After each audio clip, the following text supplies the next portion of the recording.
চায়ের সাথে কি খাবেন ভাবছেন, তাই না? প্রতিদিনের একই বোরিং বিস্কিট। তো আজকে চলো নতুন কিছু বানাই, যেটা খেতে খুবই মুখরোচক আর খুবই সহজে বানানো। প্রথমে একটা বাটিতে 3 টেবিল চামচ চিনি নেব। চিনিতে পরিমাণ 1 কাপ পরিমাণ দুধ নিয়ে সেটিকে ভালো করে মিক্স করে নিয়ে সাইডে।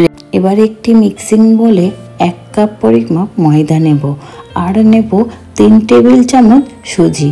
আপনারা এখানে ময়দার পরিবর্তে আটাও ব্যবহার করতে পারেন। এবার এর মধ্যে 1 টেবিল চামচ সাদা তিল ব্যবহার করব। এটিকে আরও সুস্বাদু করে তুলবে। আর 1 চিমটে নুন আর 1 চামচ ঘি ব্যবহার করব। এটিকে ভালো করে ময়ান দিয়ে ভালোভাবে হাত দিয়ে মিক্স করে নেব, যাতে খুব সুন্দরভাবে ময়ান হয়। এর সাথে এবারে আগে থেকে তৈরি করে রাখা চিনি আর দুধটা ব্যবহার করে একটা সুন্দর নরম ডো বানিয়ে নেব হাতের সাহায্যে। এবার এটিকে 5 মিনিট রেস্টে রেখে দেব।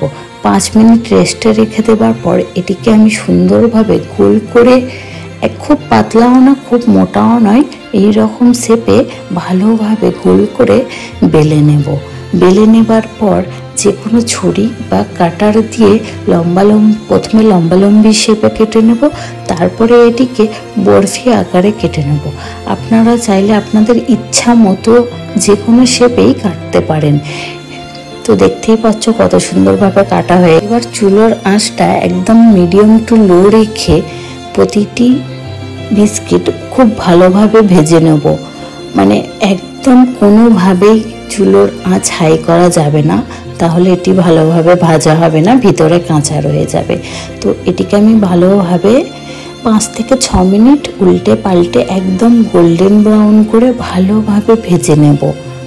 তো এইভাবেই কয়েকটি উপকরণ দিয়ে আপনিও বাড়িতে এইরকম খুব সুন্দর মজাদার চায়ের সাথে একটি পারফেক্ট কম্বিনেশন বানাতে পারবেন। এইরকম আরও নতুন নতুন রেসিপির জন্য আমার চ্যানেল দ্য সাসি পটকে সাবস্ক্রাইব করে আমার পাশে থেকো।